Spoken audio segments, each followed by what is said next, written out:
Ijwi ry'igitabo. Igitabo se kiravuga? Igitabo kiravuga. Kivuga iki ubwo? Kurikira wumve. Ijwi ry'igitabo ni ikiganiro kikugezaho inkuru zo mu bitabo bitandukanye. Kumwe na Ogi.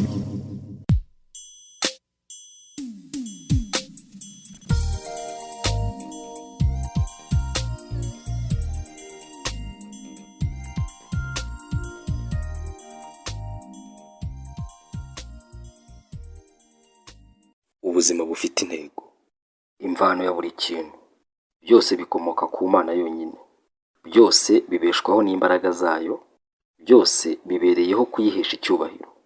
Abaroma 11:36. Uwiteka yaremye byose kubw'impamvu ze bwite. Imigani 16:4. Byose ni kubw'Imana. Intego ya mbere y'ibyaremwe byose ni ukugaragaza icyubahiro cy'Imana. Iyo niyo mvano y'ibiriho byose. Nawe ubwawe, byose Imana yabiremeye kwerekana icyubahiro cyayo. Icyubahiro cy'Imana iyo kitabaho nta kiba cyararemwe. Icyubahiro cy'Imana ni iki? Ni ukugaragara kw'Imana uko iri. Ni uguhishurwa kwa kamere yayo, ubuhangange bwo gukomera kwayo, umucyo w'ubwiza bwayo, kugaragara kw'imbaraga zayo n'umwuka ujyana no guhishurwa kwayo. Icyubahiro cy'Imana ni uguhishurwa k'ubugiraneza bwayo n'iyindi mico idahinduka igize kamere y'Imana. Icyubahiro cy'Imana kigaragara he? Ubura amaso urebe ibigukikije. Ibintu byose Imana yaremye byerekana icyubahiro cyayo mu buryo bumwe cyangwa ubundi. Tukibona ahantu hose, uhereye ku tuntu duto tudashobora kubonesha amaso kugeza ku nyenyeri zuzuye ikirere, witegereje ubwiza bw'izuba rirenga cyangwa inyenyeri, kugeza ku guhinda kw'inkuba no guhinduka kw'ibihe. Ibyaremwe byose byerekana ubwiza bw'umuremyi wabyo. Iyo turebye ibidukikije, bitwereka ko Imana ifite imbaraga, ko yishimira ibintu bidasa, ko ikunda ubwiza, ko igira gahunda, ko ifite ubwenge kandi ikamenya guhanga. Bibiliya iravuga ngo ijuru rivuga icyubahiro cy'Imana. Uko ibihe bisimburana, Imana yagiye yishurira abantu icyubahiro cyayo mu buryo butandukanye. Yabanje kubihishurira mu murima wa Edeni, ubundi yiyereka Mose, ubundi mu ihema ry'ibonaniro no mu rusengero, hanyuma muri Yesu, none uyu munsi ni mu itorero. Icyubahiro cy'Imana rimwe cyagaragaraga nk'umuriro ukongora, ubundi nk'igicu, nk'inkuba ihinda, nk'umwotsi ucumba, nk'umucyo mwinshi. Mu ijuru icyubahiro cy'Imana nicyo kihamurikira. Bibiliya iravuga ngo urwo rurembo ntirugomba kuvirwa n'izuba cyangwa ukwezi, kuko ubwiza bw'Imana ari bwo buruvira. Icyubahiro cy'Imana kigaragara neza muri Yesu Kristo. We umucyo w'isi agaragariza neza kurabagirana kw'Imana. Kubera Yesu ntabwo tukiri mu batamenya ku byerekeye uko Imana iteye by'ukuri. Bibiliya iravuga ngo umwana ni we kurabagirana k'ubwiza bwayo. Yesu yaje mu isi kugira ngo dushobore kumenya neza icyubahiro cy'Imana. Jambo yabaye umuntu abana natwe. Tubona ubwiza bwe yuzuye ubuntu n'ukuri. Icyubahiro cya kamere y'Imana n'ibyo ifite byose kubera ubumana bwayo ni kamere yayo. Ntacyo dushobora kongeraho nk'uko ntacyo dushobora gukora ngo urumuri rw'izuba rwiyongere. Ariko twategetswe gusobanukirwa icyubahiro cyayo, tukubaha icyubahiro cyayo, tukamamaza icyubahiro cyayo, tugahimbaza icyubahiro cyayo, tukagaragaza icyubahiro cyayo, tukabaho ngo ihabwe icyubahiro. Kubera iki? Kuko Imana ibikwiye. Tuyigomba icyubahiro cyose dushobora kuyiha. Ubwo Imana yaremye byose, ikwiye kubyubahirwa. Bibiliya iravuga ngo Mwami wacu, Mana yacu, ukwiriye guhabwa icyubahiro no guhimbazwa n'ubutware, kuko ari wowe waremye byose. Mu byaremwe byose hari ibintu bibiri gusa Imana yaremye bitayihesha icyubahiro. Abamarayika baguye bagahinduka abadayimoni, natwe abantu. Icyaha cyose mu muzi wacyo ni ukudaha Imana icyubahiro, ni ukugira ibindi ukunda ukabirutisha Imana. Kwanga guha Imana icyubahiro ni ukwigomeka buva mu kwiyemera, kandi icyo ni cyo cyaha cyagushije Satani, kandi ni nacyo tuzanira kugwa. Mu buryo butandukanye, twese twagiye tugerageza kubaho mu buryo buduhesha icyubahiro aho kugihesha Imana. Bibiliya iravuga ngo bose bakoze icyaha ntibashyikira ubwiza bw'Imana. Nta n'umwe muri twe wahangara kwemeza ko yahaye Imana icyubahiro cyose kiyikwiye. Icyo ni cyo cyaha gikomeye, niryo kosa rikabije twakoze.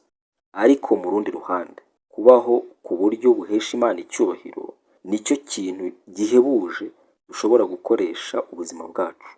Imana iravuga ngo abo ni abantu banjye bitiriwe izina ryanjye, nabaremeye kumpesha icyubahiro.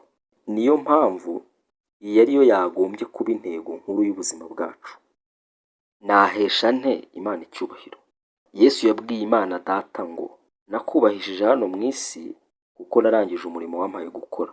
Yesu yahesheje Imana icyubahiro arangiza intego y'ubuzima bwe ku isi. Natwe nibwo buryo tuzahesha Imana icyubahiro. Ikintu icyo ari cyo cyose mu byaremwe, iyo gishoje icyo cyaremewe, bihesha Imana icyubahiro. Inyoni zihesha Imana icyubahiro ziguruka, zikajwigira, zikarika ibyari, zigatera amagi, zigakora n'ibindi Imana yaremeye inyoni. N'urushishi ubwarwo rugaragaza icyubahiro cy'Imana iyo rukoze icyo Imana yaruremeye. Imana yaremye ubushishi ngo bube ubushishi, nawe irakurema ngo ube wowe. Mutagatifu Irene yaravuze ngo icyubahiro cy'Imana ni ukubona umuntu ugaragaza ko ariho koko. Hari uburyo bwinshi bwo guhesha Imana icyubahiro, ariko bwose bushobora kubumbirwa mu nshamake y'intego 5 Imana yari ifite ikurema. Duhesha Imana icyubahiro iyo tuyiramya. Kuramya Imana niwo murimo wa mbere tugomba Imana. Turamya Imana tuyinezererwa. C.S. Lewis yaravuze ngo ubwo Imana yadutegekaga kuyiramya, yaduhaye ubutumire ngo tuyegere tuyinezererwe. Imana ishaka ko kuramya kwacu kuba guturutse mu rukundo, mu ishimwe no kuyinezererwa aho kuba gahato. John Piper yaravuze ngo Imana ihabwa icyubahiro muri twe iyo dusendereye umunezero ku bwayo. Kuramya birenze cyane guhimbaza Imana, kuyiririmbira no kuyisenga. Kuramya nyakuri ni uburyo bwo kubaho tunezerewe Imana, tukayikunda kandi tukitanga ngo dusohoze imigambi yayo. Iyo utanze ubuzima bwawe ngo buheshe Imana icyubahiro, buri kintu cyose ukora gishobora guhinduka igikorwa cyo guhimbaza Imana. Bibiliya iravuga ngo mutange imibiri yanyu ibe igikoresho cyo gukora ibyo gukiranuka kugira ngo Imana ihabwe icyubahiro. Duhesha Imana icyubahiro dukunda bene data. Ubwo wavukaga ubwa kabiri winjiye mu muryango w'Imana. Gukurikira Kristo si ukwizera gusa, harimo no kugira aho ubarizwa no kwiga gukunda umuryango w'Imana. Yohani yaranditse ngo urukundo dukunda bene data rwerekana ko twavuye mu rupfu tukagera mu bugingo. Pawulo nawe yaranditse ngo mwemerane nk'uko Kristo yabemeye kugira ngo Imana ihimbazwe. Ni inshingano yawe kwiga gukunda nk'uko Imana ikunda, kuko Imana ni urukundo kandi gukunda birayubahisha. Yesu yaravuze ngo mukundane nk'uko nabakunze. Ibyo ni byo bose bazamenyeraho ko muri abigishwa banjye nimukundana. Duhesha Imana icyubahiro duhinduka tugasa na Kristo. Iyo tumaze kuvukira mu muryango w'Imana, yifuza ko dukura tukagera ku kigero gishyitse. Ubwo rero twaba dusa dute? Ikigero cy'ubukuru mu mwuka ni ugusa na Kristo mu mitekerereze, amarangamutima n'imikorere. Uko ugenda urushaho gusa na Kristo, niko uzarushaho guhesha Imana icyubahiro. Bibiliya iravuga ngo uko umwuka wa Kristo urushaho gukorera muri twe, tugenda duhindurwa tukarushaho gusa nawe kandi tukarushaho kugaragaza ubwiza bwe. Imana yaguhaye ubugingo bushya na kamere nshya umunsi wemera Kristo. Kuva ubwo Imana ishaka gukomeza uwo murimo wo guhindura kamere yawe igihe gisigaye cyo kubaho kwawe. Bibiliya iravuga ngo muhore mwuzuye imbuto ziva mu gakiza kanyu, ari byo bintu byiza bizanwa mu buzima bwanyu na Yesu Kristo, kuko ibyo bizahesha Imana ishimwe no guhimbazwa. Duhesha Imana icyubahiro iyo dufashisha abandi impano zacu.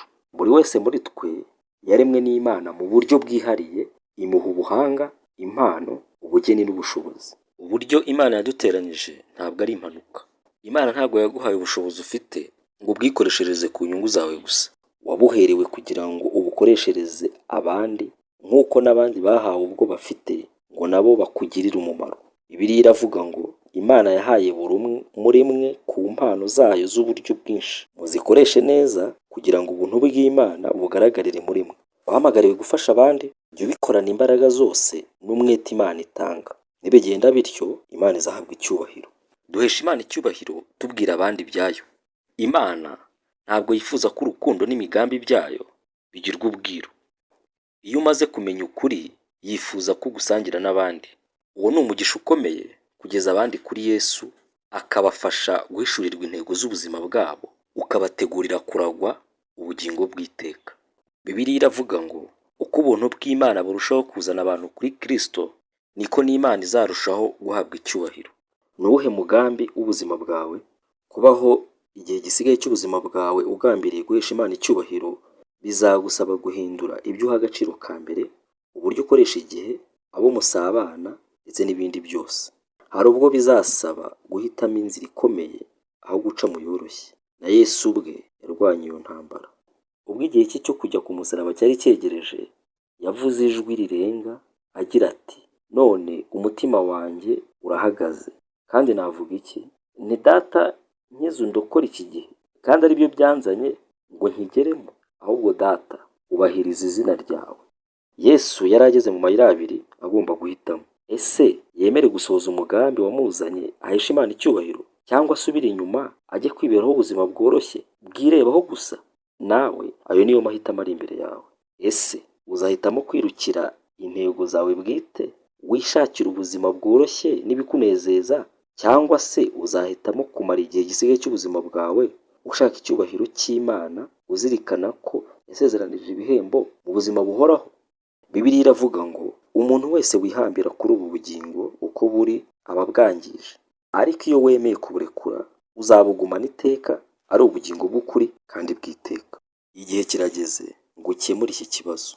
Ugiye kubaho ute? Wirebaho ubwawe cyangwa ukorera Imana? Ushobora kumva ufite gushidikanya kuko wibwira ko utashobora kubona imbaraga zo kubaho kubw'Imana. Ntuvunike. Imana izaguha ibyo uzakenera byose bizagufasha kubigeraho nuramuka uhisemo kubaho ku bwayo.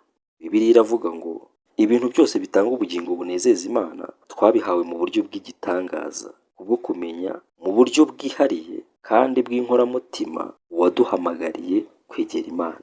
Ubu wumva aya magambo, Imana irakurarikira kubaho uyihesha icyubahiro kubwo gusohoza imigambi yakuremeye. Nibwo buryo bwonyine bwo kubaho by'ukuri. Ubundi buryo busigaye ni ukubona iminsi ishira. Ubuzima nyakuri butangira iyo wiyeguriye Yesu Kristo burundu. Niba utizera ko ibi wabikoze, nta kindi ukeneye uretse kumwakira no kumwizera. Bibiliya iduha isezerano ko abamwemeye bose bakizera izina rye yabahaye ubushobozi bwo kuba abana b'Imana.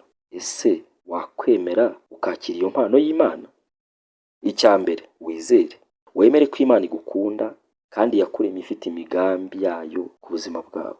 Wemere ko utari impanuka. Wemere ko waremewe kuzabaho iteka. Wemere ko Imana yagutoranije kugira ngo ugirane ubusabane na Yesu Kristo wapfuye ku musaraba ku bwawe. Wemere ko ibyo waba warakoze byose mu buzima Imana yiteguye kukubabarira. Cya kabiri, wakire Yesu mu bugingo bwawe nk'umwami n'umucunguzi wawe. Wakire imbabazi ze kubw'ibyaha byawe. Wakire umwuka we uzaguha imbaraga zo gusohoza imigambi y'ubuzima bwawe. Bibiliya iravuga ngo umuntu wese wemera kandi akizera uwo mwana aba abonye ibyangombwa byose, ari bwo bugingo bwuzuye kandi buhoraho. Aho waba uri hose wumva aya magambo, ndagusaba ngo wubike umutwe uvuge iri sengesho rizahindura ubugingo bwawe kugeza mu bugingo bw'iteka. Yesu, ndakwizeye kandi ndakwakiriye. Niba urivuze ubikuye ku mutima, Imana iguha umugisha. Ikaze mu muryango w'abana b'Imana. Ubu noneho witeguye guhishurirwa no gutangira kugendera mu mugambi w'Imana ku buzima bwawe. Ndakwinginga ngo ubanze ushake umuntu ubwire icyemezo wafashe, kuko uzakenera inkunga y'abandi. Urakoze cyane kubw'uyu mwanya. Imana iguha umugisha. Dusubire ubutaha.